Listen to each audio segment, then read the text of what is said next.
Hello guys, हमारे channel पर आपका स्वागत है। अगर आपको वीडियोस पसंद आ रही हैं तो प्लीज़ लाइक करें, कमेंट करें और शेयर करें।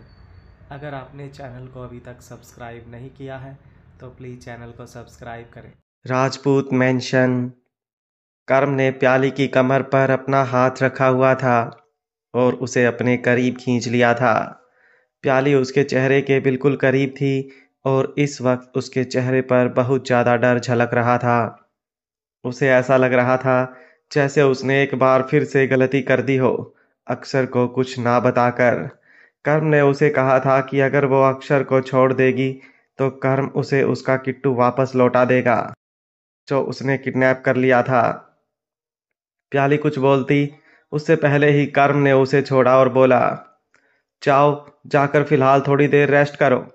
उसके बाद वो होगा जो तुमने कभी सोचा भी नहीं होगा। उस अक्षर ने तो पता नहीं तुम्हें सेटिस्फाई किया होगा या नहीं, लेकिन मैं तुम्हें बहुत अच्छी तरह से सेटिस्फाई करूंगा। ये बोलते हुए उसके चेहरे पर बेशर्मी भरी मुस्कुराहट थी। वो जाकर वापस सोफे पर बैठा और सिगरेट पीने लगा। तभी दो सर्वेंट आई और प्याली के सामने आकर बोली, आप हमारे साथ चलिए। प्याली गुस्से से बोली, मैं कहीं नहीं जाऊंगी, मुझे बस मेरा किट्टू चाहिए। मुझे मेरा किट्टू दो और मैं यहाँ से चली जाऊंगी।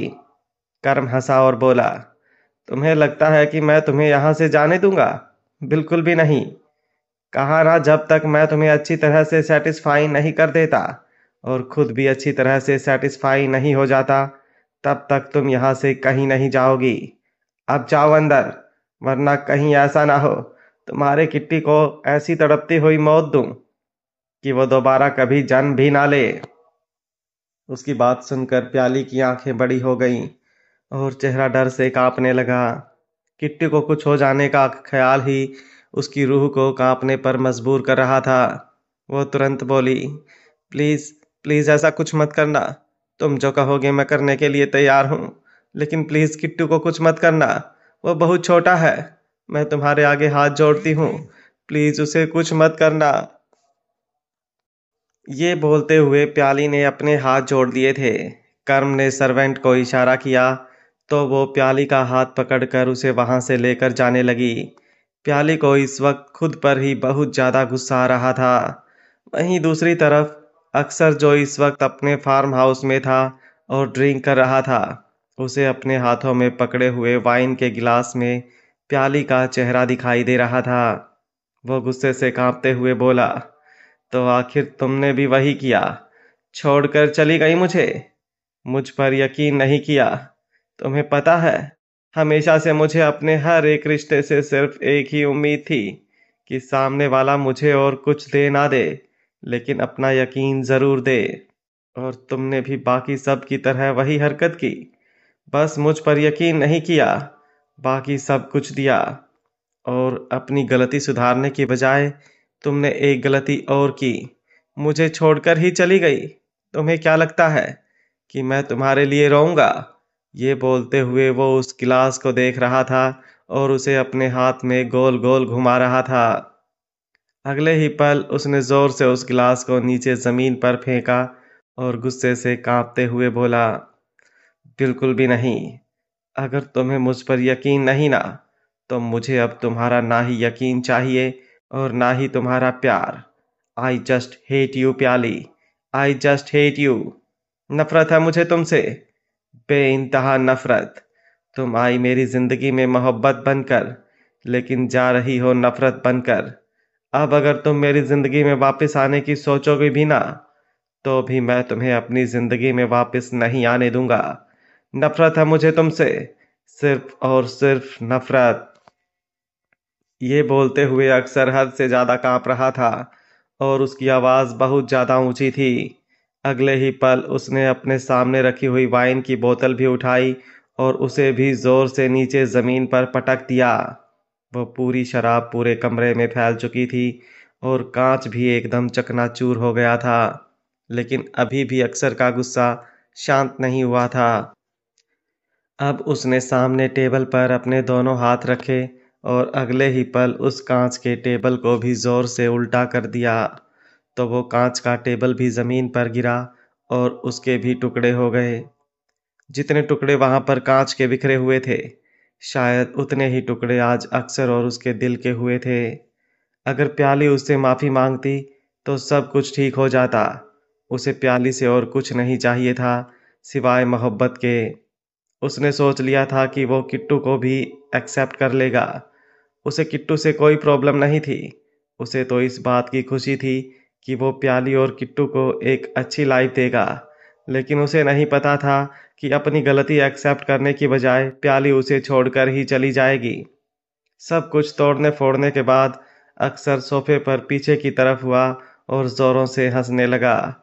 उसकी आंखों से आंसू बहने लगे थे, लेकिन अगले ही पल उसने तुरंत उन आंसुओं को रोक लिया और अपनी जगह से खड़े होकर बेड की तरफ बढ़ने लगा।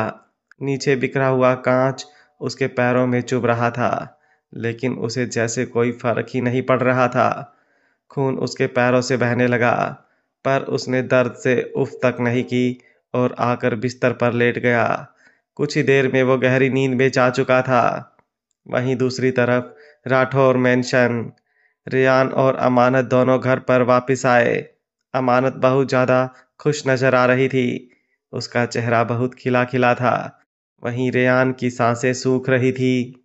वो दरवाजे तक आया, लेकिन अमानत की तरफ देखते हुए बोला, ऐसा करो तुम अंदर जाओ, मैं थोड़ी देर में आता हूं। अमानत हैरानी से उसकी तरफ देखते हुए बोली, क्यों रेयान, क्या हुआ?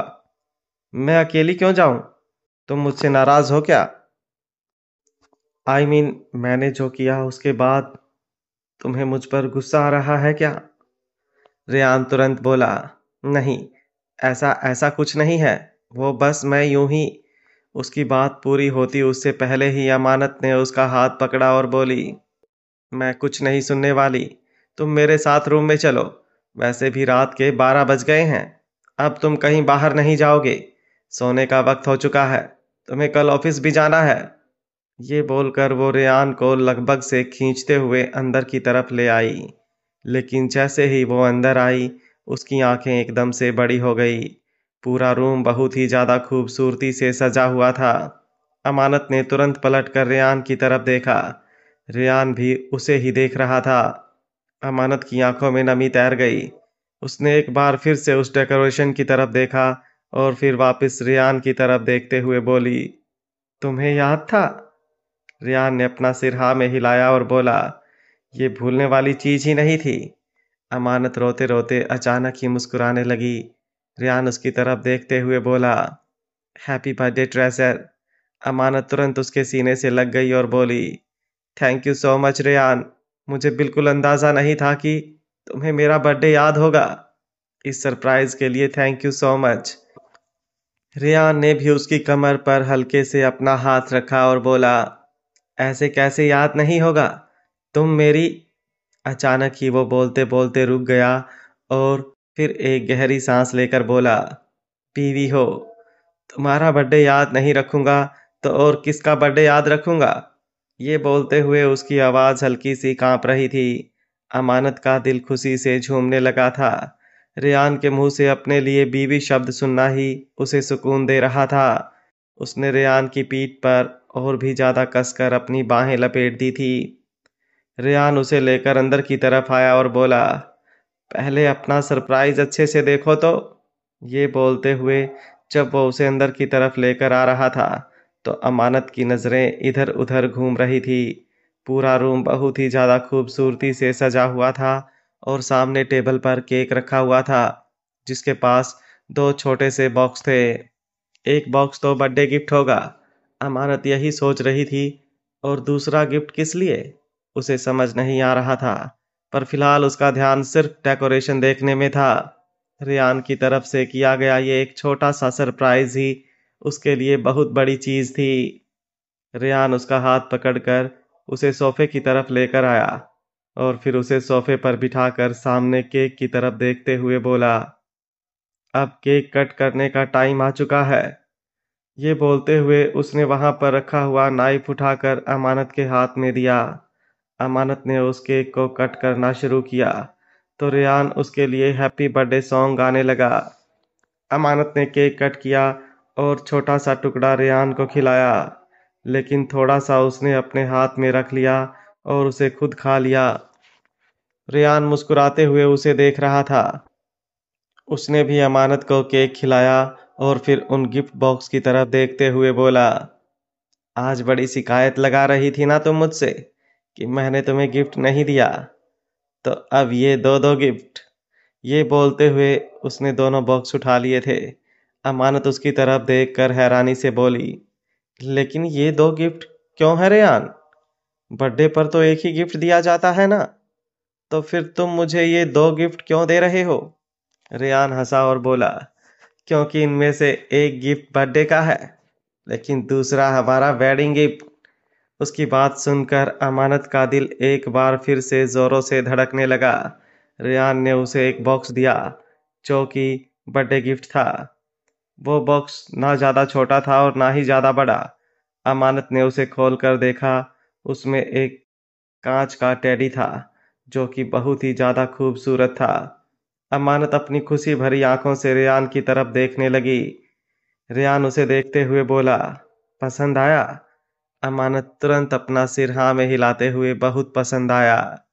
ये बोलकर उसने उस कांच के टेडी को हल्का सा चूम लिया, लेकिन उसकी नजरें रेयान के चेहरे पर टिकी हुई थी। अगले ही पल उसने अपना सिर झटकाया और मन ही मन बोली, इतनी पागल हो गई हूं मैं भी, हर पल पता नहीं क्या क्या चलता रहता है मेरे दिमाग में। ये बोलते हुए उसने तुरंत उस टेडी को उस बॉक्स में वापस डाल दिया ताकि उसे अच्छे से संभाल सके। अभी भी उसकी धड़कनें नॉर्मल नहीं हुई थी। अमानत इस वक्त प्रेग्नेंट थी, तो उसके हार्मोन्स भी बहुत ही ज्यादा तेजी से बदलते रहते थे, इसलिए उसे ये सारी क्रेविंग भी होने लगी थी। अपने पति का प्यार तो उसे वैसे ही हर लड़की को चाहिए होता है, लेकिन प्रेगनेंसी के टाइम पर तो ये तलब और भी ज्यादा बढ़ जाती है। रेयान ने अब दूसरा बॉक्स अमानत की तरफ बढ़ाया तो अमानत ने अब और भी ज्यादा एक्साइटेड होकर उस बॉक्स को खोला, तो उसमें एक ब्रेसलेट था जो कि डायमंड ब्रेसलेट था। अमानत ने तुरंत रेयान की तरफ देखा। रेयान ने उसके हाथों से वो ब्रेसलेट लिया और उसके हाथ पर पहनाते हुए बोला, हम हस्बैंड वाइफ से ज्यादा दोस्त हैं और मैं चाहता हूं कि ये दोस्ती हमेशा बरकरार रहे। मैं तुम्हारा पति जरूर हूं, लेकिन तुम्हारे दिल में अपनी दोस्ती की जगह मैं हमेशा चाहता हूं, इसलिए मैंने तुम्हारे लिए ये सिलेक्ट किया। उस ब्रेसलेट पर फ्रेंड्स फॉरएवर डायमंड से लिखा हुआ था। अमानत मुस्कुराई और एक बार फिर से रेयान के सीने से लग गई। वो मुस्कुराते हुए बोली, आई प्रॉमिस रेयान, हम अच्छे दोस्त हमेशा रहेंगे। हाँ बीवी मैं थोड़ी खड़ूस बन जाऊंगी, लेकिन तुम्हारी दोस्त मैं हमेशा वही रहूंगी जो पहले हुआ करती थी। ये बोलते हुए उसने रेयान की तरफ हल्का सा अपना चेहरा उठाया, तो रेयान ने उसके गाल पर अपना हाथ रखा और झुककर उसके फोरहेड पर किस कर दिया। अमानत की आंखें बंद हो गई। उसकी आंखों में हल्की सी नमी तैर रही थी, इसलिए उसने रेयान के सामने अपनी आंखें नहीं खोली, बल्कि उसे थोड़ा अलग होकर अपनी आंखें खोली और तुरंत उस नमी को साफ कर लिया। रेयान उसकी तरफ देखते हुए बोला, अब सोने के लिए चलें? रात देखो ट्रेजर कितनी ज्यादा हो गई है। अमानत जल्दी से बोली, मैं अभी कपड़े चेंज करके आती हूँ। ये बोलकर वो तुरंत चेंजिंग रूम में चली गई। वहीं दूसरी तरफ ठाकुर मेंशन, जहाँ एक तरफ अमानत का बर्थडे रेयान ने इतनी खूबसूरती से सेलिब्रेट किया, वहीं दूसरी तरफ अरनाथ मीठी की तरफ देख रहा था जो गहरी नींद में सोई हुई थी। आज सिर्फ अमानत का नहीं, अरनाथ का भी बर्थडे था, लेकिन मीठी को शायद उसके बर्थडे के बारे में पता ही नहीं था। कहीं ना कहीं अरनाथ को उम्मीद थी कि शायद बाकी सबसे मीठी को उसके बर्थडे के बारे में पता चले, लेकिन एक गहरी सांस लेकर उसने अपनी तकलीफ को अपने अंदर जब्त किया और फिर मीठी के चेहरे पर झुककर उसके माथे को बड़े ही प्यार से चूम लिया और बोला, तुम तो शायद विश नहीं करोगी, लेकिन तुम्हारी तरफ से मैं खुद को ही विश कर लेता हूँ। और कुछ नहीं चाहिए मुझे जिंदगी में, बस तुम चाहिए। वाह मीठी, पता नहीं तुम कब इस दीवाने का इश्क बन गई, इस बेफिक्रे से लड़के की मोहब्बत बन गई, लेकिन अब मैं तुम्हें खुद से दूर नहीं जाने देना चाहता। पर बहुत प्यार करता हूँ तुमसे। अगर तुम मुझसे दूर गई तो मैं शायद जी भी नहीं पाऊंगा। ये बोलते हुए उसकी आंखों में गहरी लाली छाने लगी थी। उसने मीठी के फोरहेड पर एक बार फिर से किस किया और अपनी आंखें बंद कर ली। नींद तो उसकी आंखों से कोसों दूर थी, लेकिन वो यूं ही आंखें बंद किए लेटा रहा तो तकरीबन 1-2 घंटे बाद उसे नींद आ गई। प्याली जो एक बंद कमरे में थी, वो सोच रही थी कि वो कैसे यहाँ से निकले। वो कैसे अक्सर को कॉल करे, उसे बताए कि वो कहाँ पर है। लेकिन यहाँ पर दूर दूर तक उसे कोई उम्मीद नजर नहीं आ रही थी। ना ही उसके पास उसका फोन था और ना ही उसे इस रूम से बाहर निकलने दिया जा रहा था। उसकी आंखों से आंसू बह रहे थे और वो दीवार से लगकर नीचे जमीन पर बैठी थी। कब रोते रोते उसे भी नींद आ गई, पता नहीं चला। सुबह का वक्त, शेखावत मेंशन। जन्नत की आंखें खुली और वो तुरंत अपनी जगह पर उठकर बैठी। उसे कल रात की बात याद आई तो एक बार फिर से उसका चेहरा मायूस हो गया। लेकिन मन ही मन वो आज प्याली और अक्षर दोनों से बात करने की सोच रही थी। तभी उसकी नज़र सामने अहान पर गई, जो क्लोजेट से उसके सारे कपड़े निकाल रहा था और सूटकेस में पैक कर रहा था। जन्नत की आंखें हैरत में फैल गईं। वो तुरंत बेड से उठी और अहान के पास आकर बोली, ये आप क्या कर रहे हैं? मेरे सारे कपड़े क्यों पैक कर रहे हैं? अहान उसकी तरफ देखते हुए बोला, क्योंकि तुम आज से यहाँ नहीं रहोगी। उसकी बात सुनकर जन्नत का दिल धक सा रह गया। उसकी आंखें हैरत में फैल गईं और उसकी आंखों में नमी तैरने लगी। अहान ने अचानक ही उसकी आंखों की तरफ देखा तो उसकी आंखों से बहते हुए आंसू देखकर उसका हाथ एकदम से रुक गया। उसके हाथ में पकड़े हुए कपड़े नीचे सूटकेस में गिर गए और उसने तुरंत जन्नत के गाल पर अपना हाथ रख दिया। वो जन्नत की तरफ देखते हुए बोला, तुम रो क्यों रही हो? जन्नत तुरंत से बोली, जैसे अक्सर भाई ने प्याली भाभी को छोड़ दिया, आप भी मुझे वैसे ही छोड़ रहे हैं। अहान उसकी बात सुनकर कुछ पल उसे देखता ही रह गया। अक्सर और प्याली का मैटर जन्नत के दिमाग पर इफेक्ट कर रहा था। ये बात वो बहुत अच्छी तरह से जानता था, लेकिन इस कदर कर रहा होगा, इस बात की उम्मीद उसे नहीं थी। वो तुरंत उसके चेहरे को अच्छी तरह से अपने हाथों में थाम कर बोला, बिल्कुल भी नहीं। मैं ऐसा कुछ भी नहीं कर रहा हूँ हेवन, और मैं ऐसा कभी करूँगा भी नहीं। जन्नत उसकी तरफ सवालिया नजरों से देखने लगी। अहान ने एक गहरी सांस ली और बोला, सिर्फ तुम नहीं, मैं भी यहाँ से जा रहा हूँ। वो देखो मेरे कपड़े। ये बोलकर उसने दूसरे सूटकेस की तरफ जन्नत को देखने का इशारा किया तो जन्नत ने अब साथ ही रखे एक और सूटकेस की तरफ देखा, जिसमें अहान के कपड़े थे। उसके चेहरे पर वो सवालिया एक्सप्रेशन और भी ज्यादा बढ़ गए। अहान कुछ सोचते हुए बोला, हम दोनों यहाँ से जा रहे हैं। हम दोनों फार्म हाउस में शिफ्ट हो रहे हैं। मैं नहीं चाहता तुम यहाँ पर रहो और इन सब चीज़ों से इफेक्ट हो, इसलिए मैं तुम्हें फार्म हाउस में लेकर जा रहा हूँ। जब सब कुछ ठीक हो जाएगा तब हम वापस आ जाएंगे। उसकी बात सुनकर जन्नत उसकी तरफ देखती ही रह गई। वो तुरंत बोली, आप ऐसा कैसे कर सकते हैं? हम यहाँ से ऐसे कैसे जा सकते हैं? बिल्कुल भी नहीं, हम यहाँ से कहीं नहीं जाएंगे। अहान गुस्से से बोला, क्यों नहीं जाएंगे? मैंने कह दिया ना, हमें यहाँ नहीं रहना तो बस नहीं रहना, ये फैसला है मेरा। जन्नत गुस्से से बोली, लेकिन ऐसा फैसला मैं नहीं मानूंगी। हम यहाँ से कहीं नहीं जाएंगे। इस वक्त फैमिली को हमारी जरूरत है और हम उन्हें छोड़कर चले जाएं। अहान गुस्से से बोला, इस वक्त तुम्हें रिलैक्स करने की जरूरत है।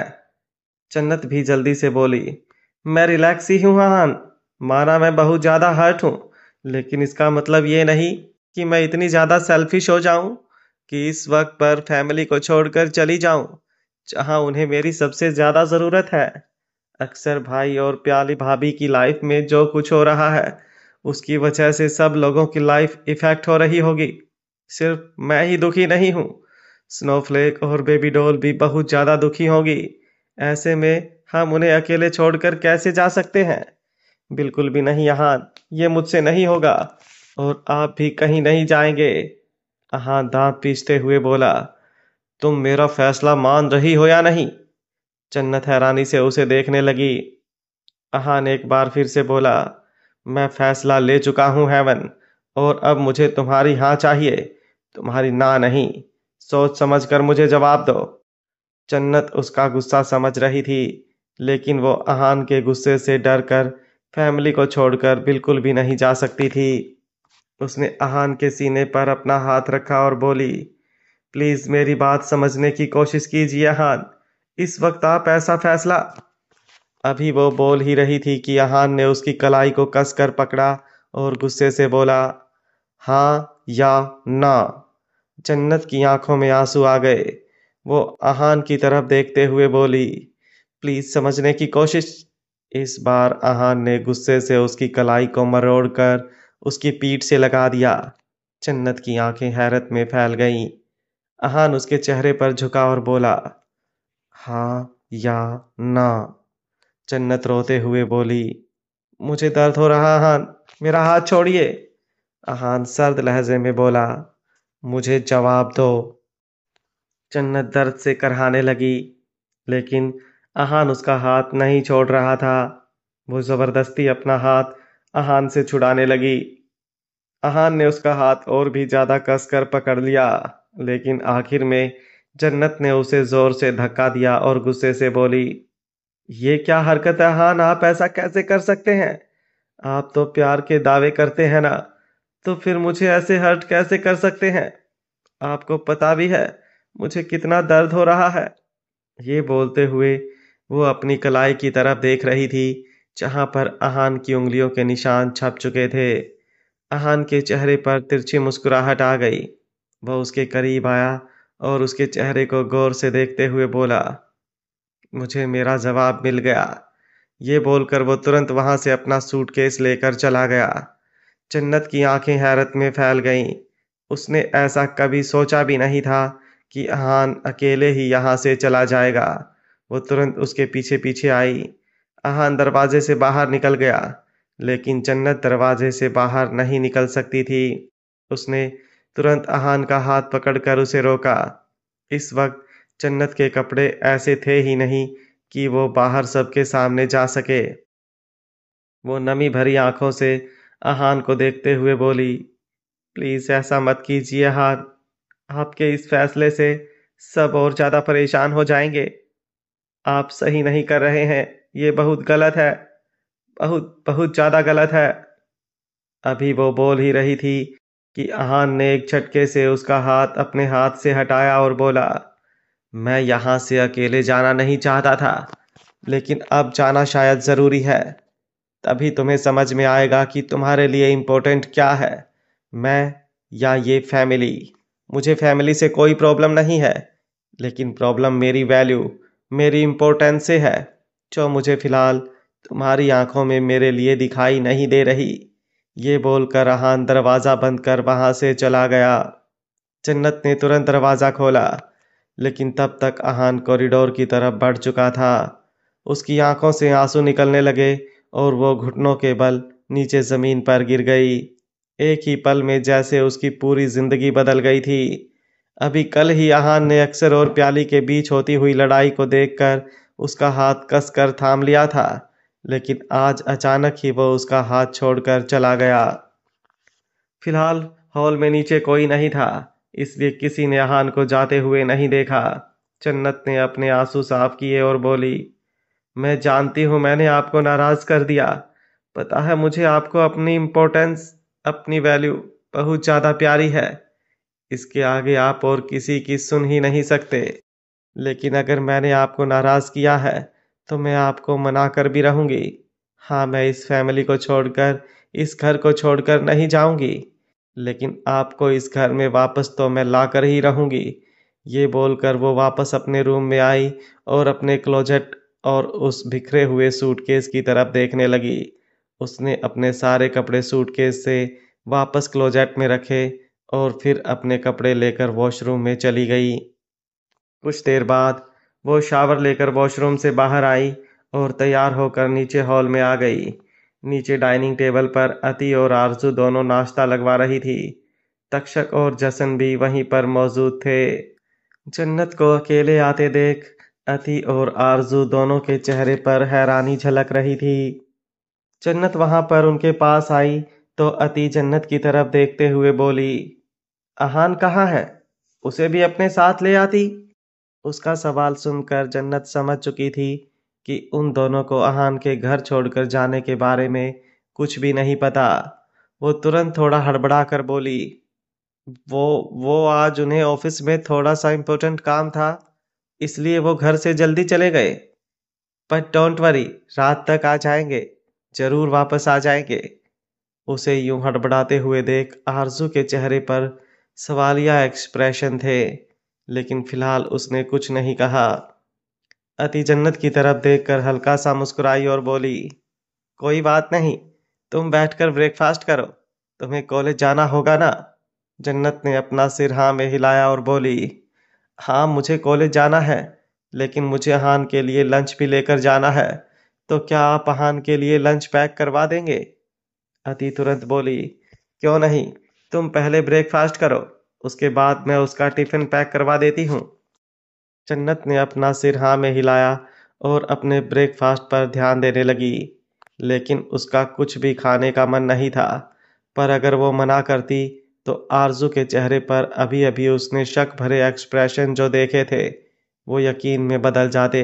इसलिए उसने चुपचाप बैठकर अपना पूरा ब्रेकफास्ट खत्म किया और फिर टिफिन बॉक्स लेकर अहान के ऑफिस के लिए निकल गई।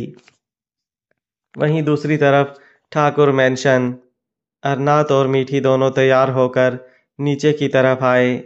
अरनाथ ऑफिस जा रहा था। जैसे ही वो नीचे आया, अर्जुन और मन्नत दोनों हॉल में ही खड़े थे और उन दोनों के हाथ में एक फाइल थी। अरनाथ सीधा अर्जुन और मन्नत के पास आया और उनके पैर छूने लगा। मन्नत ने अरनाथ का चेहरा अपने हाथों में थामा और मुस्कुराते हुए बोली, हैप्पी बर्थडे अरनाथ। अर्जुन ने भी अरनाथ के कंधे पर अपना हाथ रखा और बोला, हैप्पी बर्थडे मेरी जाना की जान। अरनाथ के चेहरे पर मुस्कुराहट तैर गई। वहीं मीठी हैरानी से उन सब को देख रही थी। उसे तो इस बात का अंदाजा भी नहीं था कि आज अरनाथ का बर्थडे होगा। हालांकि उसने एक बार अरनाथ से उसका बर्थडे पूछा था, लेकिन तब अरनाथ ने उसे जो बताया उसे सुनने में उसका कुछ ध्यान ही नहीं था, तो उसे कुछ याद भी नहीं था। उसे अब बहुत अजीब लग रहा था। एक गिल्टी फीलिंग उसके चेहरे पर साफ दिखाई दे रही थी। अर्जुन ने अपने हाथों में पकड़ी हुई फाइल अरनाथ की तरफ बढ़ाई तो अरनाथ सवालिया नजरों से अर्जुन को देखने लगा। अर्जुन मुस्कुराते हुए बोला, आज मैंने अपना सब कुछ तुम्हें सौंप दिया है अरनाथ, अब इसे तुम्हें ही संभालना है, क्योंकि मैं तो अब से अपनी जाना को संभालने वाला हूँ। अर्जुन की बात सुनकर अरनाथ की हैरानी और भी ज्यादा बढ़ गई और उसने तुरंत उस फाइल को खोलकर देखा तो उसे देखते हुए उसकी आंखें बड़ी हो गई। उस पर सिर्फ अरनाथ का नहीं बल्कि मीठी का भी नाम लिखा हुआ था। अर्जुन ने अपनी सारी प्रॉपर्टी, सारी कंपनी, हर एक चीज अरनाथ और मीठी के नाम कर दी थी। अलग से भी कुछ प्रॉपर्टी और कुछ कंपनी के शेयर थे जो उसने पहले ही अमानत और जन्नत के नाम किए हुए थे और अब बाकी सब उसने अरनाथ को सौंप दिया था। अरनाथ हैरानी से बोला, ये सब क्या है डैड? मुझे ये सब नहीं चाहिए। हाँ मैं आपका सारा बिजनेस संभालता हूँ, मैं सब करता हूँ, लेकिन ये सब मुझे मेरे नाम पर। अभी वो बोल ही रहा था कि मन्नत तुरंत बोली, अब तुम मेरे अर्जुन जी का दिमाग खाना छोड़ो। जो बात बात पर उनके सिग्नेचर चाहिए होते हैं ना, मैं नहीं चाहती अब उनका एक भी मिनट किसी और चीज पर बर्बाद हो, इसलिए अपनी सारी चीज खुद संभालो।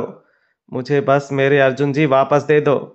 ये बोलते हुए उसका अंदाज बहुत ही निराला था। अरनाथ अपनी मॉम को यूं देखकर हंसने लगा। मीठी भी आगे की तरफ आई। वो अरनाथ की तरफ देख रही थी, लेकिन अरनाथ का पूरा ध्यान अर्जुन और मन्नत पर था। मन्नत अरनाथ का हाथ पकड़कर उसे डाइनिंग टेबल की तरफ लेकर आई और बोली, आज मैंने सारा नाश्ता तुम्हारी पसंद से बनाया है, लंच भी तुम्हारी पसंद से बनेगा और डिनर भी। अरनाथ मुस्कुराया और बोला, बर्थडे पर इतना स्पेशल ट्रीटमेंट? पर पहले ये बताइए अमानत के लिए क्या किया? मन्नत मुस्कुराते हुए बोली, उसके लिए भी कुछ सोचा है, बस तुम्हें ऑफिस भेज कर वही करने वाली हूँ। अरनाथ के चेहरे की मुस्कुराहट और भी ज्यादा लंबी हो गई। उसने पहले ही अमानत को बर्थडे विश कर दिया था और अमानत ने भी उसे बर्थडे विश रात को 12 बजे मैसेज करके ही भेज दी थी, पर अभी तक उसे जन्नत की तरफ से कोई मैसेज या कॉल नहीं आया था और ये सोचकर वो हैरान था। वो जानता था कि जन्नत कभी उसका बर्थडे भूल नहीं सकती थी, इसलिए उसे जन्नत से कोई गुस्सा नहीं बल्कि उसकी फिक्र हो रही थी।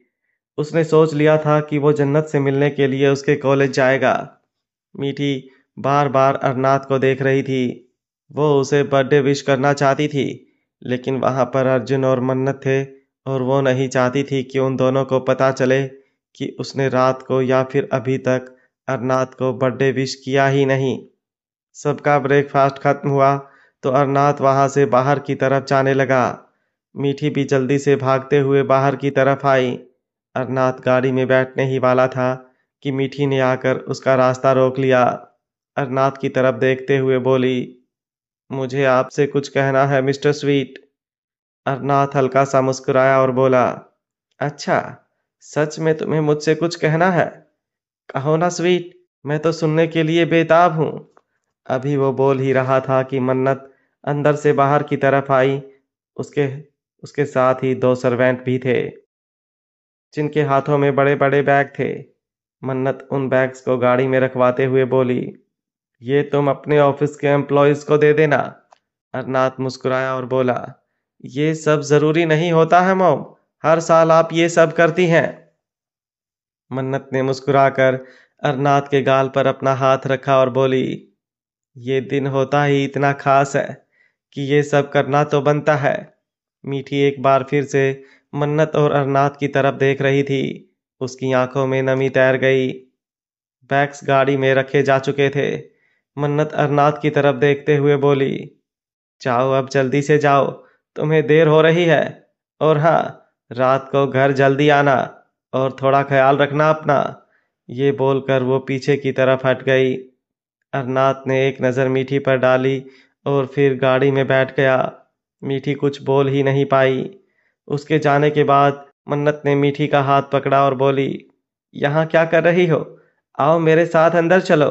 ये बोलकर वो मीठी को अपने साथ अंदर की तरफ ले गई। मीठी को अब और भी ज्यादा गिल्टी फील होने लगा था।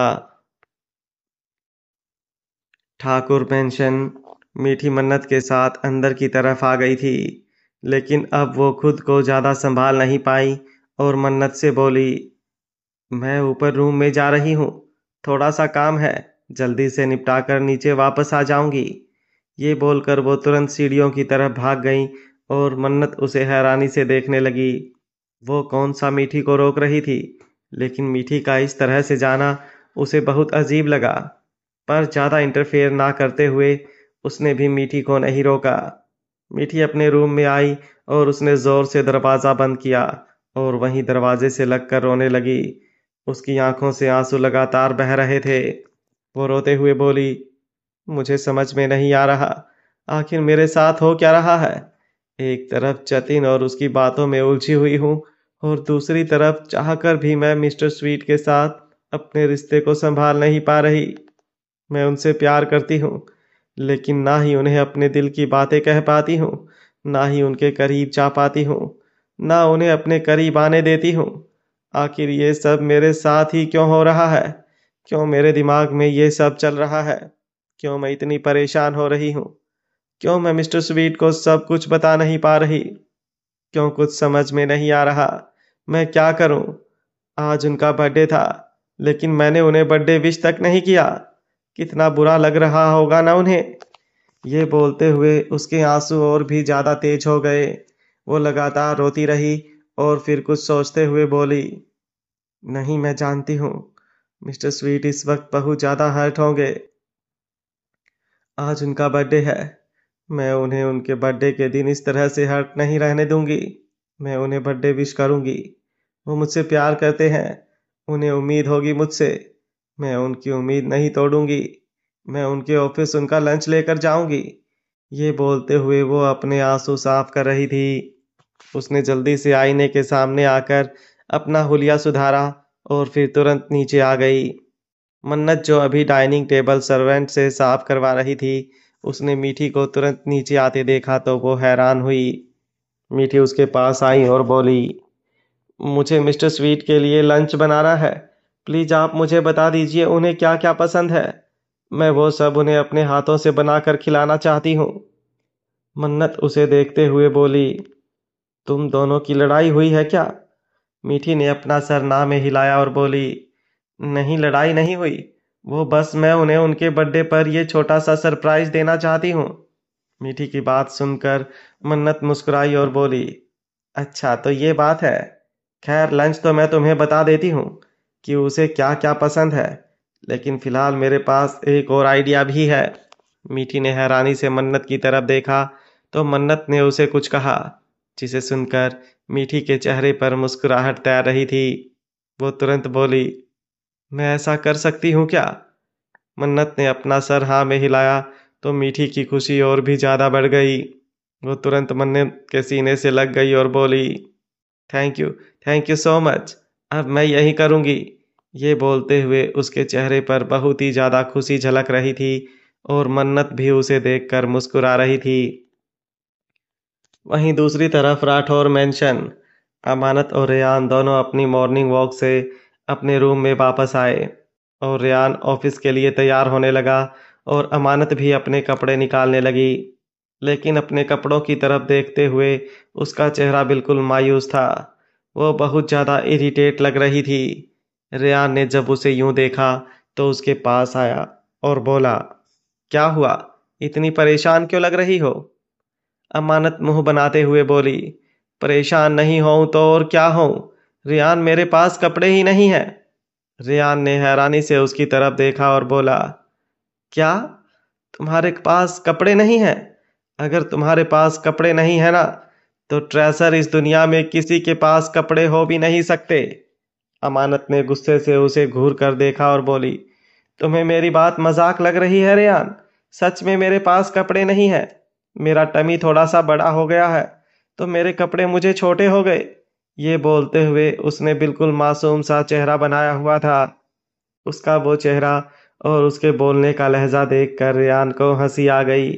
उसे हंसते हुए देख अमानत और भी ज्यादा इरिटेट हो गई और अपनी क्लोजेट में से एक रेड कलर की ड्रेस निकालकर रेयान के ऊपर फेंकते हुए बोली, मुझे पता ही था तुम मेरा ऐसे ही मजाक उड़ाओगे। अब मैं क्या करूं? मेरा पेट निकल रहा है तो अपने बच्चे को समझाओ। वो अंदर से मेरे पेट पर किक करता है और मेरा पेट बढ़ जाता है। मैंने नहीं कहा उसे मेरा पेट बढ़ाने के लिए। उसकी बात सुनकर रेयान की हंसी और भी ज्यादा तेज हो गई। अमानत को यूं देखकर उसे सच में बहुत ज्यादा मजा आ रहा था। अमानत ने एक ड्रेस निकालकर और रेहान के ऊपर फेंकी और बोली, चाहो अब मैं तुमसे कोई बात ही नहीं करूंगी। ये बोलकर वो तुरंत जाकर सोफे पर बैठ गई। उसका मुंह अभी भी बना हुआ था। रेहान ने उन दोनों ड्रेस को संभाला और वापस क्लोजेट में रखते हुए बोला, अच्छा बाबा माफ करो, अब नहीं हंसूंगा। उसकी बात सुनते हुए अमानत ने दूसरी तरफ चेहरा घुमा लिया। रेहान नीचे पैरों के बल बैठा और अमानत की तरफ देखते हुए बोला, तुम्हारी बातें ही ऐसी थी ट्रेसर कि मुझे हंसी आ गई, लेकिन आई प्रॉमिस मैं आइंदा ऐसे नहीं हंसूंगा। अच्छा चलो ये बताओ शॉपिंग पर चलोगी? शॉपिंग का जिक्र सुनकर अमानत ने घूर कर उसे देखा और बोली, तुम्हें पता है मेरी वीकनेस क्या है, इसलिए मुझे लालच देने की कोशिश कर रहे हो ना? लेकिन मुझे नहीं करनी तुम्हारे साथ कोई शॉपिंग। मैं अकेले चली जाऊंगी शॉपिंग करने। मुझे अकेले जाने में कोई प्रॉब्लम नहीं है। रेयान उसे तिरछी नजरों से देखते हुए बोला, क्या कहा तुमने? अमानत एक बार फिर से बोली, मैं अकेले चली जाऊंगी शॉपिंग करने। अभी वो बोल ही रही थी, रेयान गुस्से से बोला, खबरदार अगर अकेले जाने की सोची भी तो तुम मुझे बताए बिना कहीं नहीं जाओगी और अकेली भी कहीं नहीं जाओगी। तुम्हें जहां जाना होगा मैं तुम्हारे साथ चलूंगा। अब बताओ, शॉपिंग वाला ऑफर एक्सेप्ट करोगी? अमानत के होठों पर हल्की सी मुस्कुराहट तैर गई। वो रेयान की तरफ देखते हुए बोली, अगर साथ में लंच डेट या फिर डिनर डेट का ऑफर मिल जाए तो ज्यादा बेटर होगा। रेयान एक बार फिर से हंसने लगा और इस बार अमानत को भी हंसी आ गई। दोनों एक दूसरे की तरफ देखकर हंसे जा रहे थे। रेयान ने अमानत के गाल पर अपना हाथ रखा और बोला, फिलहाल आज के लिए थोड़ा सा एडजस्टमेंट करो। मैं जल्दी से अपनी मीटिंग फिनिश कर वापस आ जाऊंगा और फिर हम शॉपिंग पर भी चलेंगे और डिनर डेट पर भी, ठीक है? अमानत ने अपना सर हाँ में हिलाया और तुरंत वापस क्लोजेट की तरफ बढ़ गई। उसने फिलहाल अपने लिए कुछ कपड़े निकाले और उन्हें लेकर शावर लेने चली गई। रेयान मुस्कुराते हुए उसे देख रहा था। वहीं दूसरी तरफ जन्नत अहान के लिए लंच बॉक्स लेकर शेखावत इंडस्ट्रीज के लिए निकल गई थी। हालांकि अभी लंच का टाइम नहीं हुआ था, लेकिन जन्नत को कॉलेज भी जाना था, इसलिए वो पहले शेखावत इंडस्ट्रीज ही जा रही थी। जैसे ही वो ऑफिस पहुंची, वो सीधा अहान के कैबिन में जाने लगी, लेकिन रिसेप्शनिस्ट ने उसे रोका और बोली, सॉरी मैडम, लेकिन अहान सर तो अपने कैबिन में नहीं है। वो किसी ज़रूरी मीटिंग के लिए ऑफिस से बाहर गए हुए हैं। शाम के वक्त लौटेंगे। अगर आप कहें तो मैं उन्हें आपके आने के बारे में इन्फॉर्म कर दूं। जन्नत ने तुरंत उसे रोका और बोली, नहीं, आप उन्हें डिस्टर्ब मत कीजिए, मैं बाद में उनसे मिल लूंगी। ये बोलकर वो वापस ऑफिस से बाहर आ गई और अपनी गाड़ी में बैठकर कॉलेज के लिए निकल गई।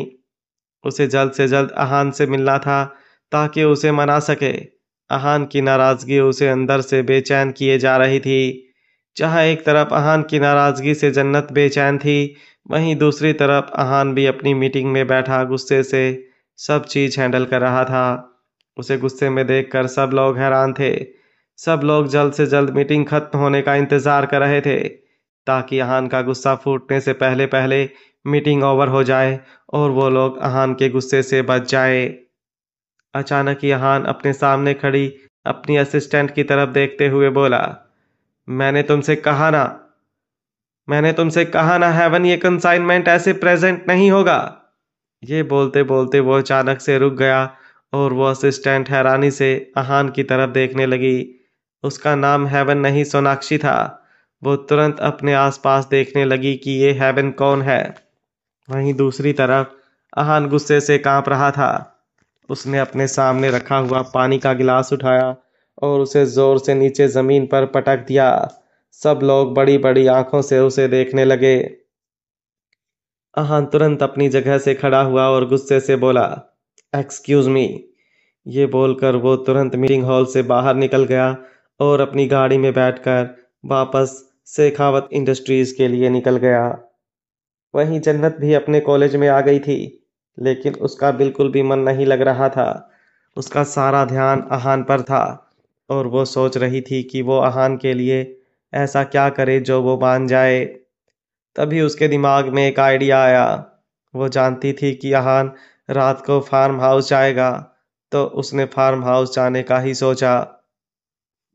कशिश उसकी तरफ देखते हुए बोली, क्या हुआ? क्या सोच रही है?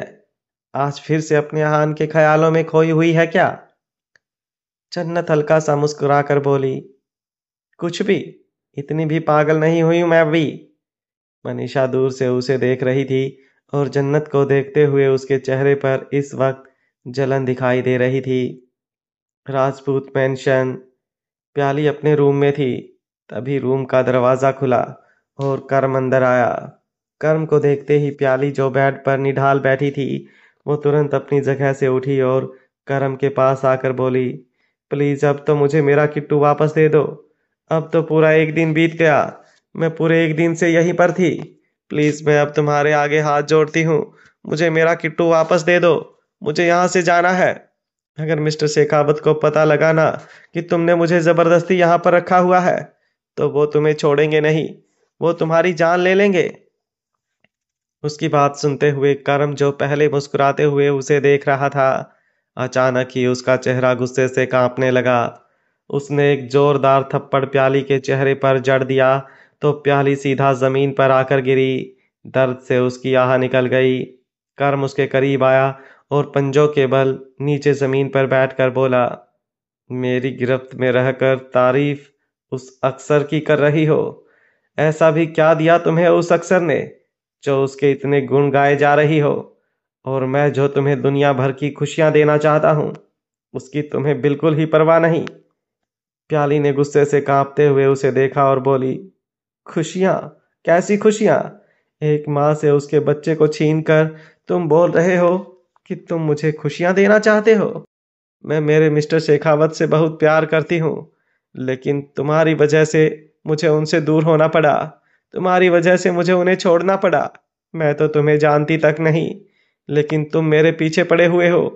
तुमने मेरे किट्टू को किडनैप कर लिया और अब मुझे धमकी दे रहे हो। मैं बता रही हूं तुम्हें, मुझे मेरा किट्टू वापस कर दो वरना।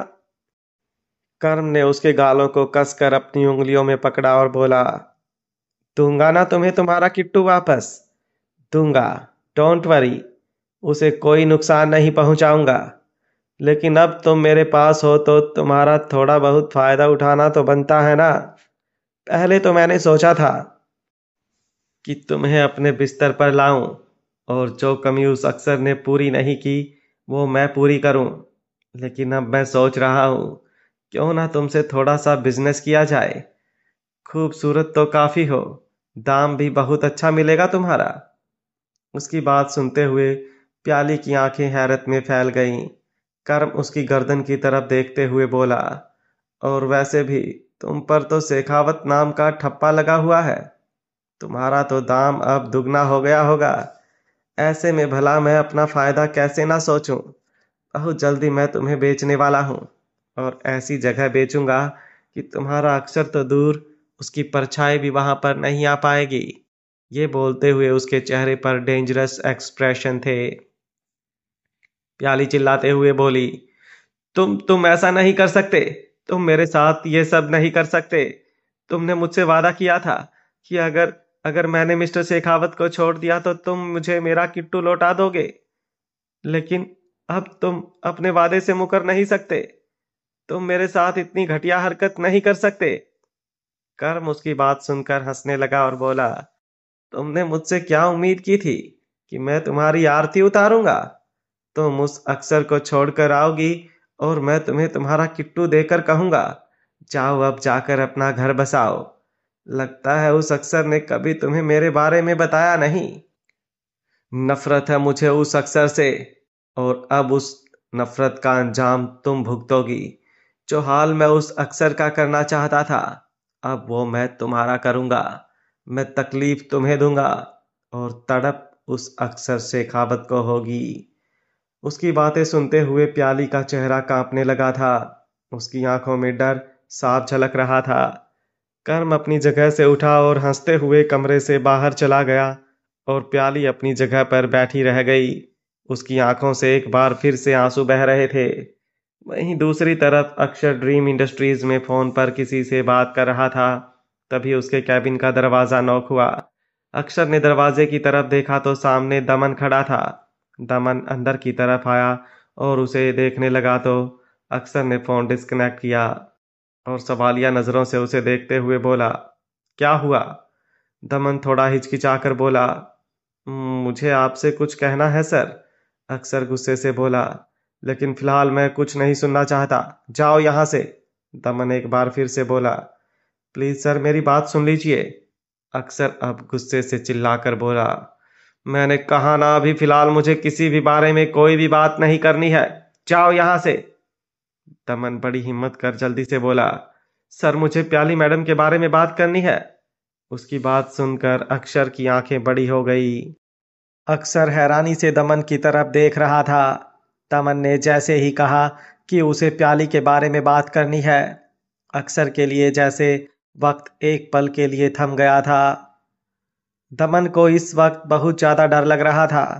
अक्षर का गुस्सा कभी भी उस पर फूट सकता था, इसलिए वो एक पल भी और नहीं गंवाना चाहता था। वो तुरंत बोला, मुझे आपसे कहना था कि प्याली मैडम इस वक्त राजपूत मैंशन में है। अक्षर की आईब्रो ऊपर की तरफ उठ गई। दमन एक बार फिर से बोला, राजपूत मेंशन मतलब कर्म राजपूत के पास? अक्षर की आंखें एकदम से हैरत में फैल गईं और चेहरा गुस्से से कांपने लगा। वो तुरंत अपनी जगह से उठा और गुस्से से अपना हाथ टेबल पर पटक कर बोला, व्हाट? दमन ने अपना सिर हाँ में हिलाया और बोला, आपने मुझे प्याली मैडम पर नजर रखने के लिए कहा था, इसलिए जब वो शेखावत मेंशन से निकली तो मैं उन पर नजर रख रहा था, लेकिन मैंने देखा कि वो राजपूत मेंशन जा रही हैं। पहले मुझे भी कुछ समझ में नहीं आया। मैं आपको कल से कॉल और मैसेज कर रहा हूं, लेकिन आप मेरा कॉल मैसेज देख ही नहीं रहे थे, तो मैंने अपनी तरफ से पता लगाने की कोशिश की, लेकिन अभी तक फिलहाल कुछ भी सामने नहीं आया है। पर अभी भी प्याली मैडम राजपूत मेंशन में ही है और वो एक बार भी वहां से बाहर नहीं निकली हैं, और ना ही कर्म राजपूत वहां से बाहर निकला है। वो भी घर पर ही है और प्याली मैडम भी। ये बोलते हुए उसने अपना चेहरा झुका लिया था। वहीं अक्षर का गुस्सा एकदम हदें तोड़ रहा था। उसके चेहरे की नसें ऊपर की तरफ उभरी हुई थी और हाथ भी पूरी तरह से जकड़े हुए थे। वो तुरंत अपने ऑफिस से बाहर निकला और बाहर पार्किंग एरिया में आकर अपनी गाड़ी में बैठकर राजपूत मेंशन के लिए निकल गया। दमन को बहुत ज्यादा डर लग रहा था। उसे समझ नहीं आ रहा था कि वो क्या करे, क्योंकि अक्सर का गुस्सा हमेशा अपनी लिमिट क्रॉस कर देता था। जब वो गुस्से में होता था तो कुछ भी नहीं सोचता समझता था, बस जो उसके सामने आता उसे खत्म करने चला जाता था। उसे डर लग रहा था कि कहीं अक्सर और कर्म राजपूत के बीच बात ना बढ़ जाए, इसलिए उसने अपने फोन से मिस्टर तक्षक शेखावत के नंबर पर कॉल कर दिया। वहीं दूसरी तरफ अहान अपने ऑफिस वापस आया तो उसकी रिसेप्शनिस्ट ने उसे बताया कि जन्नत उसे लंच देने आई थी। अहान तुरंत बोला, तो क्या वो अभी कैबिन में ही है? ये बोलकर वो कैबिन की तरफ जाने ही वाला था कि उस रिसेप्शनिस्ट ने उसे रोका और बोली, नहीं, वो तो इस वक्त चली गई। जब मैंने उन्हें कहा कि आप ऑफिस में नहीं हैं, तो वो यहाँ पर नहीं रुकी। मैंने उनसे पूछा था आपको कॉल करने के लिए, लेकिन उन्होंने कहा कि वो खुद आपको कॉल या मैसेज कर देंगी। अहान का चेहरा एक बार फिर से गुस्से से कांपने लगा। वो तुरंत अपने कैबिन की तरफ आ गया। कॉलेज खत्म हुआ तो जन्नत कॉलेज से बाहर निकली और उसने ड्राइवर को गाड़ी फार्म हाउस लेकर चलने के लिए कहा। राठौर मेंशन। अमानत मार्केट जाने के लिए तैयार हो रही थी। आज रेयान उसे शॉपिंग पर लेकर जाने वाला था। उसने वॉल क्लॉक की तरफ देखा तो वहां पर 5 बजने वाले थे। रेयान के इंतजार में उसने दोपहर को लंच भी नहीं किया और अब उसे जोरों से भूख लग रही थी, लेकिन रेयान ने कहा था कि वो लंच या डिनर बाहर ही करेंगे, तो वो कुछ खाकर पूरा प्लान स्पॉइल नहीं करना चाहती थी, इसलिए उसने कुछ भी नहीं खाया। तभी बाहर गाड़ी का हॉर्न बजने की आवाज आई तो उसके चेहरे पर स्माइल तैर गई। वो तुरंत बालकनी की तरफ आई तो देखा सामने रेयान गाड़ी में बैठा हॉर्न बजा रहा था। वो तुरंत बालकनी से अंदर की तरफ आई और फिर अपना फोन और पर्स लेकर रूम से निकल गई। वो पार्किंग एरिया में आकर गाड़ी में बैठी तो नजर रेयान पर गई और वो रेयान को देखते ही रह गई। गाड़ी में एसी चल रहा था और एकदम ठंडक थी, लेकिन रेयान का चेहरा पसीने से भरा हुआ था। वो रेयान की तरफ देखते हुए बोली, ये क्या हालत बना रखी है तुमने अपनी? कहीं से भाग कर आए हो क्या? रेयान ने अपना सिर हाँ में हिलाया और बोला, हाँ, एक मीटिंग में था और मीटिंग काफ़ी इम्पोर्टेंट थी, लेकिन लेट हो रहा था, इसलिए सब कुछ छोड़ छाड़ कर आ गया। तुम ठीक तो हो ना? तुमने लंच तो किया ना? अमानत ने उसके सवाल पर कोई जवाब नहीं दिया, बस चुपचाप उसे देखती रही। तो रेयान का चेहरा अब गुस्से से लाल होने लगा। वो गुस्से से बोला, तुमने लंच नहीं किया ना? अमानत मायूसी से बोली, मैं ऐसे कैसे लंच कर सकती थी रेयान? तुमने कहा था कि हम लंच पर। रेयान ने उसका हाथ कसकर पकड़ लिया और बोला, ऐसे कैसे चलेगा ट्रेजर? मैंने कहा था तुमसे कि हम लंच या डिनर पर चलेंगे। अगर लंच पर नहीं गए तो ऑब्वियस सी बात है हम डिनर पर जाने वाले थे। तुम्हें लंच तो करना चाहिए था ना? वैसे भी शॉपिंग में 2-3 घंटे लगेंगे, तो तुम्हें क्या लगता है कि मैं तुम्हें तब तक भूखा रहने दूंगा? अमानत जो हल्का हल्का मुस्कुरा रही थी, उसके दिल में तो इसलिए तारें छिड़ी हुई थी क्योंकि रेयान ने उसका हाथ पकड़ा हुआ था। रेयान उसकी तरफ देखते हुए बोला, अब मुस्कुरा क्यों रही हो? बताओ, मुझे लंच क्यों नहीं किया? अमानत धीरे से बोली, मुझे भूख नहीं लगी रेयान, लेकिन अब तुम मुझे कुछ भी खिला दो, मैं खा लूंगी। मुझे बहुत भूख लगी है। रेयान गुस्से से बोला, हाँ, घर का लंच छोड़कर अब तुम्हें बाहर के गोलगप्पे और चटपटी खानी होगी ना?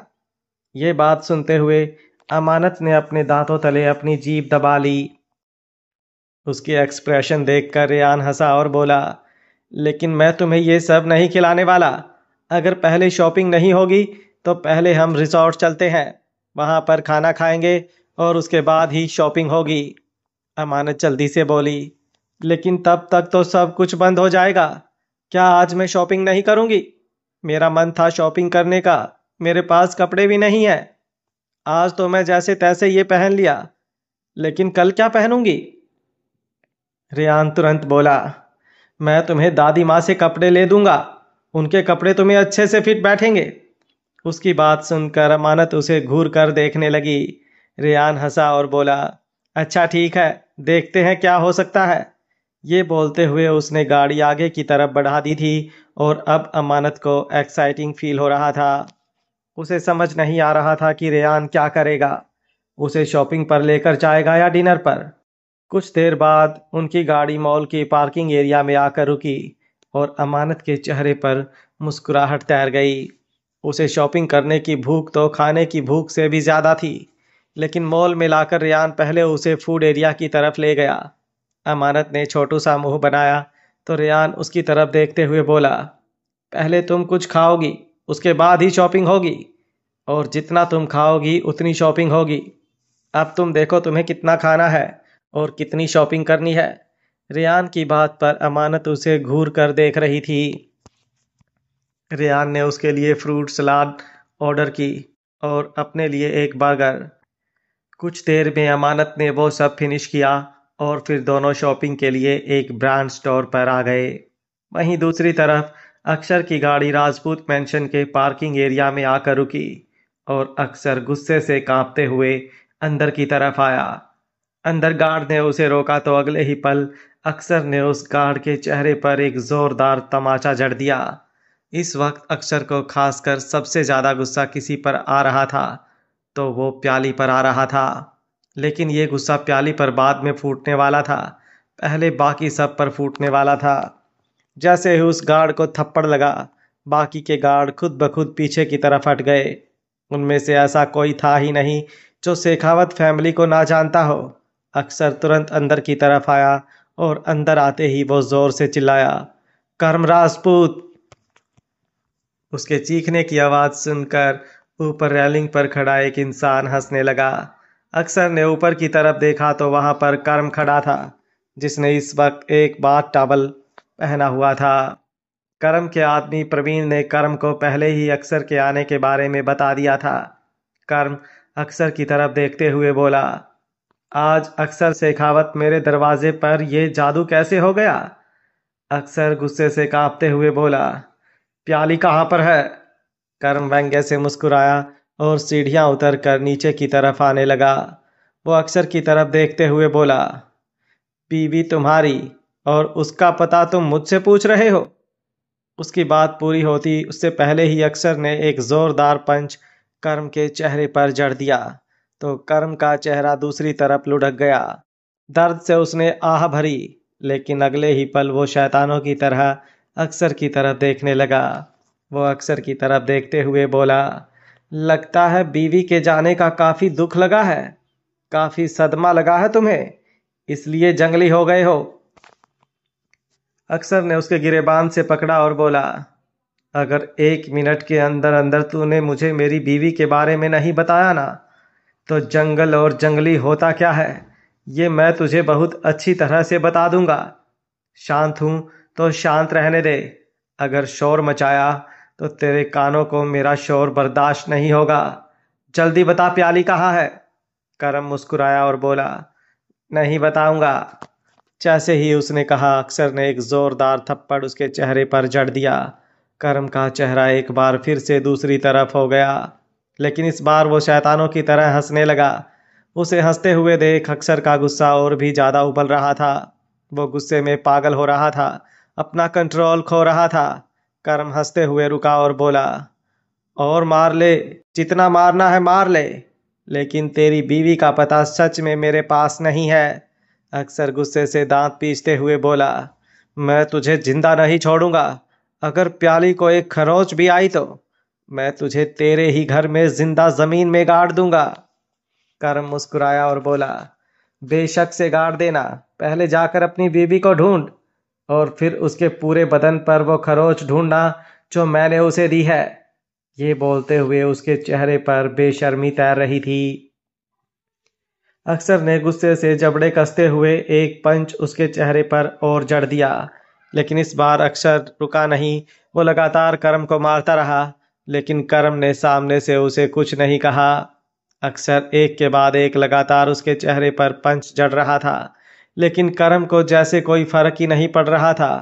वो बेशर्मों की तरह अक्षर से मार खाए जा रहा था और कुछ ही देर में अक्षर से पिट पिट कर वो एकदम अधमरा हो गया था। लेकिन अभी तक उसने अक्षर को प्याली के बारे में कुछ भी नहीं बताया। अक्षर ने जोर से अपना घुटना करम के पेट पर मारा और बोला, मैं बहुत अच्छी तरह से जानता हूँ, प्याली तेरे पास ही है।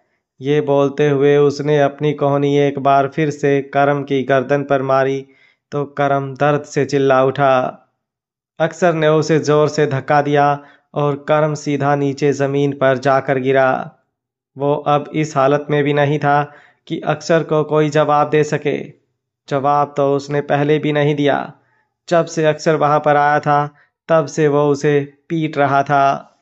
अक्षर गुस्से से उसे देखते हुए बोला, तुम ऐसे नहीं मारोगे। ये बोलते हुए उसने अपनी कमर से गन निकाली और कर्म की तरफ पॉइंट कर दी। एक पल के लिए कर्म की आंखें बड़ी हो गई। तभी अचानक से वो जोरों से चिल्लाने लगा, प्लीज मुझे मत मारो, मैं तुम्हारे आगे हाथ जोड़ता हूँ, मुझे मत मारो। मैंने तुम्हारा क्या बिगाड़ा है? क्यों तुम मुझे मार रहे हो? क्यों तुम मेरे जान के दुश्मन बने हुए हो? मुझे क्या पता तुम्हारी बीवी कहाँ भाग गई? वो तो है ही कैरेक्टरलेस। मुझे क्या पता वो अपने कौन से यार के साथ भाग गई? मैं तुम्हें क्या बताऊं? प्लीज मुझे छोड़ दो, मुझे मत मारो। ये बोलते हुए उसने अपने हाथ जोड़ लिए थे और अक्सर गुस्से से उसे देख रहा था। प्याली के बारे में ये सब सुनकर वो कैसे खुद को रोक सकता था। उसने अपनी उंगली ट्रिगर पर रख दी और ट्रिगर दबा दिया। अगले ही पल गोली चली, लेकिन तक्षक ने ऐन वक्त पर अक्सर का हाथ पकड़कर ऊपर की तरफ कर दिया था, इसलिए गोली ऊपर की तरफ चली। तक्षक को वहां पर देखकर अक्षर की आंखें बड़ी हो गई और तभी बाहर की तरफ से पुलिस अंदर आई। अंदर का नजारा देखकर पुलिस वाले भी एकदम हैरान रह गए। कर्म तुरंत अपनी जगह से खड़ा हुआ और पुलिस वालों की तरफ भाग गया। वो उनके पैरों में गिर गया और बोला, मुझे बचा लीजिए इंस्पेक्टर साहब, मुझे मेरे ही घर में ये शेखावत जान से मारने पर तुले हुए हैं। मेरी हालत देखिए, इसने मेरी हालत क्या कर दी। इसका इल्जाम यह है कि मैंने इसकी बीवी को किडनैप किया है। आप पूरे घर में छानबीन कर लीजिए, अगर इसकी बीवी आपको मेरे घर में मिली तो बेशक से आप मेरी जान ले लीजिएगा, लेकिन मुझे इन लोगों से बचा लीजिए। मेरी कोई गलती नहीं है, मैंने कुछ नहीं किया। ये बोलते हुए वो गिड़गिड़ा रहा था और अक्सर गुस्से से उसे देख रहा था। वो बहुत अच्छी तरह से जानता था कि ये सब कर्म की नौटंकी है। तक्षक अक्सर की तरफ देखते हुए बोला, तुम्हें यहां पर नहीं आना चाहिए था। अक्सर गुस्से से खींचते हुए बोला, प्याली इसके पास है। तक्षक गुस्से से बोला, चुप, अब एक लफ्ज नहीं कहोगे तुम। अक्सर भी गुस्से से दांत पीसते हुए बोला, आपको मेरे मैटर में पड़ने की जरूरत नहीं है, मैं अपना मैटर खुद हैंडल कर सकता हूं, आप जा सकते हैं यहां से। इंस्पेक्टर अक्सर और तक्षक के पास आए और उन दोनों की तरफ देखते हुए बोले, ये सब क्या है मिस्टर शेखावत? ये बोलते हुए वो दोनों की तरफ ही देख रहा था। अक्सर का चेहरा गुस्से से कांप रहा था। वो कर्म की तरफ बढ़ते हुए बोला, इसे तो मैं छोड़ूंगा नहीं।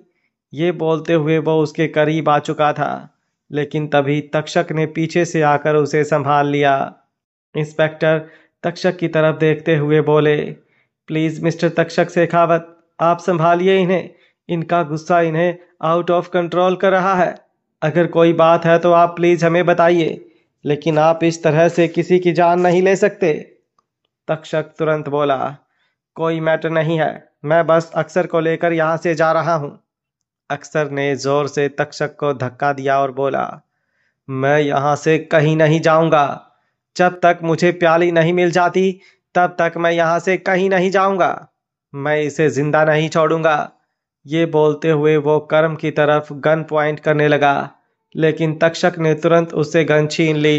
वो गुस्से से चिल्लाते हुए बोला, तुम अपने होश में नहीं हो। तुम्हें समझ में नहीं आ रहा आखिर यहाँ पर हो क्या रहा है? इतने बेवकूफ कैसे हो गए तुम? अगर तुम्हें प्याली के बारे में जानना है तो होश से काम लो, वरना प्याली को भी खो दोगे और खुद को भी नहीं बचा पाओगे। उसकी बातें सुनते हुए अक्षर गहरी गहरी सांसें ले रहा था। अब अक्षर अपनी गाड़ी में था और ड्राइव कर रहा था। तक्षक की गाड़ी उसका पीछा ही कर रही थी, लेकिन अक्षर की गाड़ी की स्पीड बहुत ज़्यादा तेज थी और कब उसकी गाड़ी तक्षक की आंखों से ओझल हो गई, तक्षक को भी पता नहीं चला। उसने अपनी गाड़ी के ब्रेक लगाए और जोर से अपना हाथ स्टीयरिंग पर मारा। जिस तरह से आज उसने अक्षर को देखा था, उसे अक्षर के बारे में डर लग रहा था कि कहीं वो गुस्से में कोई गलत स्टेप ना उठा ले। पुलिस वालों ने अक्षर के खिलाफ कुछ नहीं किया था, क्योंकि तक्षक और अक्षर दोनों को ही हाथ लगाना इतना आसान नहीं था। पर तक्षक को अब आगे की टेंशन हो रही थी। अगर अक्षर ने गुस्से में आकर कुछ कर दिया तो ना ही अक्षर खुद कुछ कर पाएगा और ना ही तक्षक उसे बचा पाएगा। वहीं अक्षर गुस्से से गाड़ी ड्राइव करते हुए बोला, मैं तुम्हें छोड़ूंगा नहीं। तुम्हें क्या लगता है कि तुम ये घटिया साजिशें करके मुझसे बच जाओगे? बिल्कुल भी नहीं। मैं बहुत अच्छी तरह से जानता हूँ कि प्याली तुम्हारे कब्जे में है। बस अब मुझे पता ये लगाना है कि तुमने प्याली को रखा कहाँ पर है। उसे तो मैं तुमसे छुड़ा कर ही रहूंगा। बीवी है वो मेरी। अगर तुमने उसको हाथ भी लगाया तो तुम्हारे दोनों हाथ तोड़कर तुम्हारे मुंह में डाल दूंगा। जहाँ एक तरफ अक्षर प्याली को लेकर परेशान हो रहा था, वहीं दूसरी तरफ अमानत और रेयान दोनों शॉपिंग करके थक चुके थे। अमानत ने आज दिल भर कर शॉपिंग की थी। रेयान ने सारे शॉपर्स गाड़ी में रखवा दिए थे और अब वो अमानत के साथ गाड़ी में बैठा था। वो ड्राइव कर रहा था और अमानत बार बार म्यूजिक चेंज कर रही थी। रेयान कभी कभी जब नज़र घुमाकर उसकी तरफ देखता तो अमानत जैसे खुद में सिमटने लगती।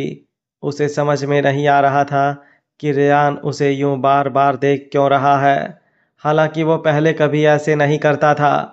अमानत ने अचानक ही हैरानी से रेयान की तरफ देखा और बोली, ये हम कहाँ जा रहे हैं रेयान? ये घर का रास्ता तो नहीं है।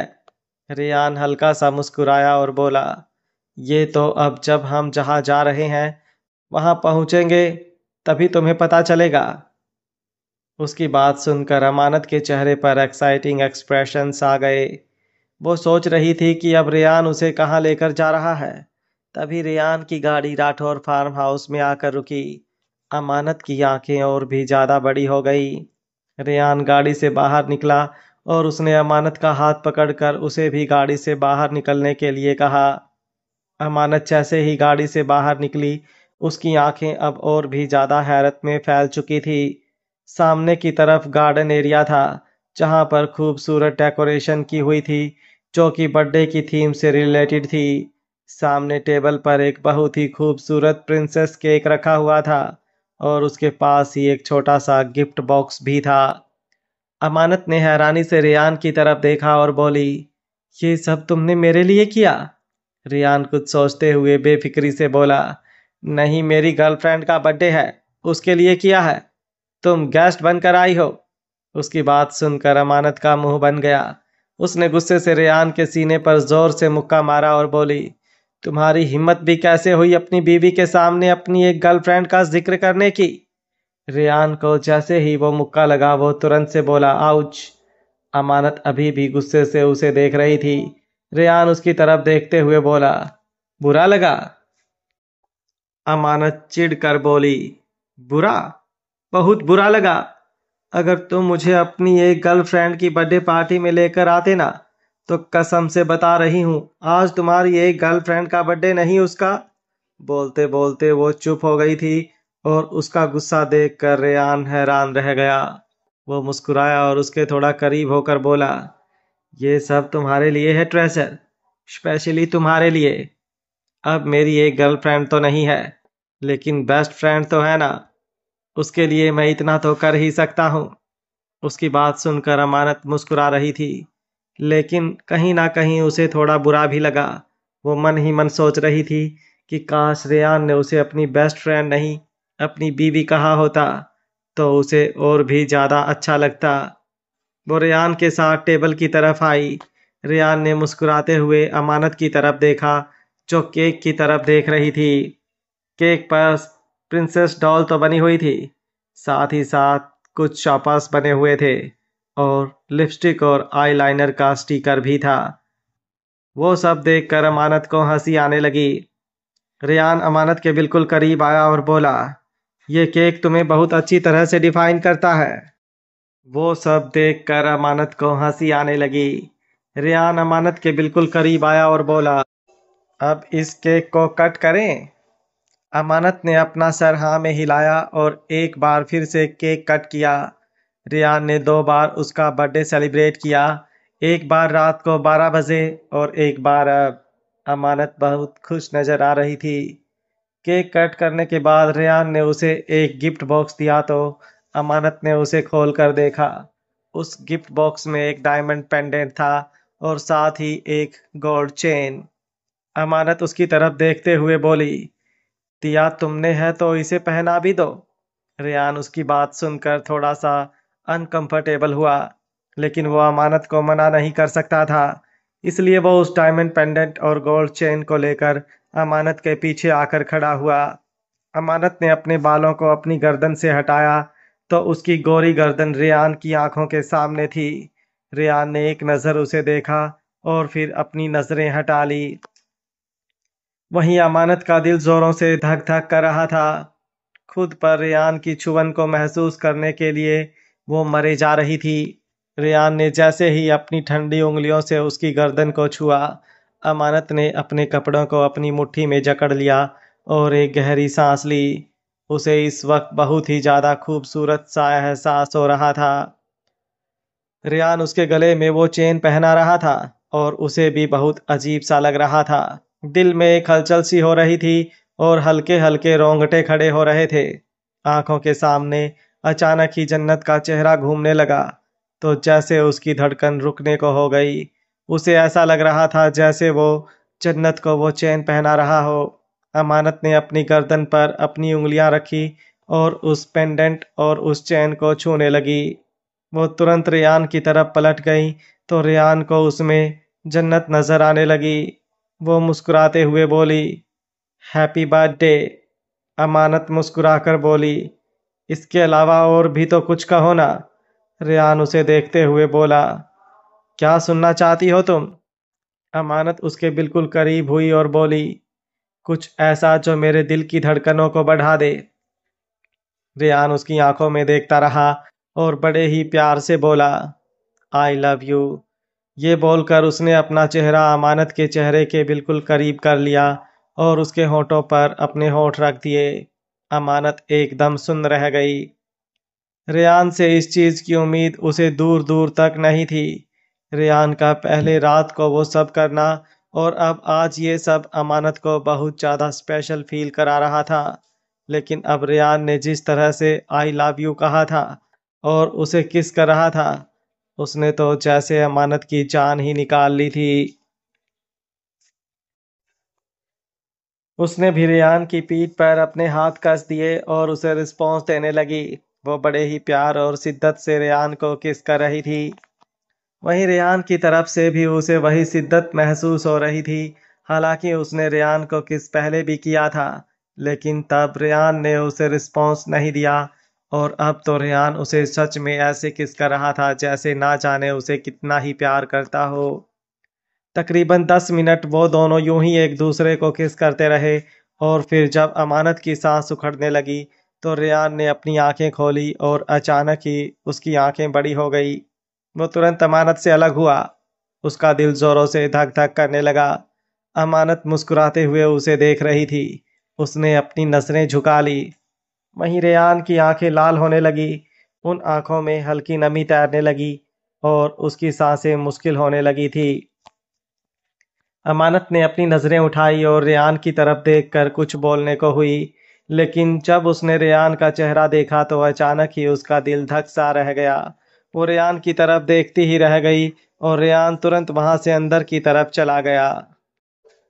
अमानत ने अपनी नजरें उठाई और रेयान की तरफ देखकर कुछ बोलने को हुई, लेकिन जब उसने रेयान का चेहरा देखा तो अचानक ही उसका दिल धक सा रह गया।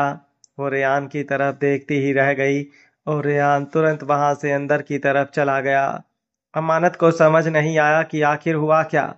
रेयान इस तरह से वहां से चला क्यों गया। उसने अपने होठों पर अपनी उंगलियां रखी और फिर अपनी गर्दन पर उस पेंडेंट को महसूस करने लगी। वो परेशान होते हुए बोली, रेयान को अचानक से क्या हुआ? वो इतना वियर्ड क्यों बिहेव कर रहा है? आज उसने खुद से मुझे आई लव यू कहा। मतलब वो मुझसे प्यार करता है। वो सच में मुझसे प्यार करता है। उसने ये शादी यूं ही नहीं की थी। ये बोलते हुए वो मुस्कुरा रही थी। उसके चेहरे पर इस वक्त मिक्स्ड एक्सप्रेशंस थे। वहीं रेयान तुरंत वॉशरूम में आया और शावर के नीचे खड़ा हो गया। उसने शावर ऑन किया तो पानी में वो भीगने लगा। उसने अपने सिर पर अपना हाथ रखा और उसकी आंखों के सामने कभी जन्नत का चेहरा आता तो कभी अमानत का। जन्नत का चेहरा आता तो दिल की धड़कनें बढ़ने लग जाती और अमानत का चेहरा आता तो दिल ही दिल एक अफसोस होने लगता। उसने जोर से अपना हाथ दीवार पर मारा और उसके चेहरे पर हद से ज्यादा फ्रस्ट्रेटेड एक्सप्रेशन आने लगे। वहीं दूसरी तरफ शेखावत मेंशन। अहान की गाड़ी पार्किंग एरिया में आकर रुकी। वो गुस्से से बोला, पता नहीं आखिर तुम अपने आप को समझती क्या हो। तुमसे प्यार क्या हो गया? तुमने तो नखरे दिखाने शुरू कर दिए। कहा था तुमसे कि मेरे साथ फार्म हाउस चलो, लेकिन नहीं, तुम्हें तो अपनी मर्जी करनी है ना। पर तुम्हें मैं अपने साथ तो लेकर जाकर ही रहूंगा। सो रही होगी ना आराम से? सोई हुई को उठाकर ले जाऊंगा। वैसे भी तुम्हें कहाँ ही कुछ पता चलता है। ये बोलकर वो गाड़ी से बाहर निकला और सीधा अपने कमरे में आया। लेकिन कमरे में आते ही उसकी आंखें हैरत में फैल गई। जन्नत वहां पर थी ही नहीं। उसने तुरंत बालकनी और वॉशरूम चेक किया, लेकिन वहां पर भी उसे जन्नत नजर नहीं आई। सारे फैमिली मेंबर्स अपने अपने कमरे में थे। इतना तो वो जानता था कि बेशक से कुछ भी हो जाए, जन्नत रात को किसी और के कमरे में सोने तो नहीं जाएगी। वो रूम से बाहर आया तो उसे एक सर्वेंट हॉल में दिखाई दिया, जो सब कुछ देखकर समेट कर वहां से सर्वेंट क्वार्टर की तरफ ही जा रहा था। आहान ने तुरंत उसे रोका और बोला, जन्नत कहाँ है? उस सर्वेंट ने अपना सरनामे में हिलाया और बोला, पता नहीं साहब, वो सुबह से ही यहाँ से चली गई हैं। शाम को वापस आई ही नहीं। शायद अपने घर गई होंगी। सर्वेंट की बात सुनकर आहान का चेहरा गुस्से से कांपने लगा। वो सर्वेंट तुरंत बोला, आपको कुछ चाहिए क्या साहब? आपके लिए डिनर लगा दूं? आहान गुस्से से बोला, दफा हो जाओ यहां से। उसका गुस्सा देखकर वो सर्वेंट तुरंत वहां से चला गया। आहान गुस्से से मुठियां कसते हुए बोला, तुम्हें मेरे साथ फार्म हाउस में नहीं जाना था, लेकिन तुम अपने मायके जा सकती हो। क्या कहा था तुमने कि फैमिली को हमारी जरूरत है, तुम्हें यहां पर रहना है। लेकिन तुम तो बड़ी जल्दी अपनी बातों से पलट गई। कभी कभी तो मुझे खुद पर डाउट होता है कि मैं तुम जैसी लड़की से प्यार कैसे कर सकता हूं, जो पल पल में बदल जाती है। शायद मैं ही गलत हूं। शायद मैं ही तुम्हारी तरह गलत अट्रैक्ट हो गया। मुझे खुद को संभालना चाहिए था। तुम वो लड़की हो ही नहीं सकती जो मैं तुम्हें समझ रहा हूं। ये बोलते हुए उसके चेहरे पर बेहिसाब गुस्सा झलक रहा था। वहीं दूसरी तरफ शेखावत फार्म हाउस। जन्नत अहान का इंतजार कर रही थी, लेकिन उसका इंतजार करते हुए 11 बज चुके थे, पर अहान फार्म हाउस में आया ही नहीं। जन्नत गुस्से से बोली, ये क्या बात होती है ना? ना तो घर पर रहना है और ना ही फार्म हाउस में, तो आखिर आपको रहना कहाँ है अहान? अक्सर भाई और प्याली भाभी के बीच जो कुछ भी हुआ उसके बाद सब लोग उदास हैं, सबको बुरा लग रहा है। लेकिन सब लोग घर छोड़कर भाग तो नहीं गए ना, पर आप तो ना जाने कैसे इंसान हैं। अपनी फैमिली को संभालने की बजाय आप खुद को ही संभाल नहीं पा रहे हैं। मैं शाम से आपका इंतजार कर रही हूँ, लेकिन ना आप आ रहे हैं और ना ही आपका फोन लग रहा है। ये बोलते हुए उसने एक बार फिर से अहान को कॉल किया, लेकिन अहान का नंबर लग ही नहीं रहा था। जन्नत गुस्से से मुंह बनाते हुए बोली, मुझे समझ में नहीं आ रहा कि मैं कैसे पता लगाऊं आप हैं कहाँ पर, किससे पूछूं? ये बोलते हुए उसके चेहरे पर हद से ज्यादा परेशानी झलक रही थी। उसे वहां पर अकेले रहने में भी प्रॉब्लम हो रही थी। सुबह से अब तक जितनी उसने टेंशन अहान को ले रखी थी, उसका सर बहुत ज्यादा दर्द कर रहा था। उसने कुछ पल के लिए अपनी आंखें बंद की ताकि खुद को रिलैक्स कर सके, लेकिन कब उसे नींद आ गई उसे पता ही नहीं चला। वहीं दूसरी तरफ अहान ने जन्नत के नंबर पर कॉल किया, लेकिन जन्नत का फ़ोन साइलेंट होने की वजह से उसके पास रखा हुआ बजता रहा। पर जन्नत को कुछ पता ही नहीं चला। अहान ने गुस्से से अपना फ़ोन ज़मीन पर दे मारा और तुरंत अपने कमरे में चला गया। वहीं अरनाथ रात के तकरीबन 11 बजे घर पर वापस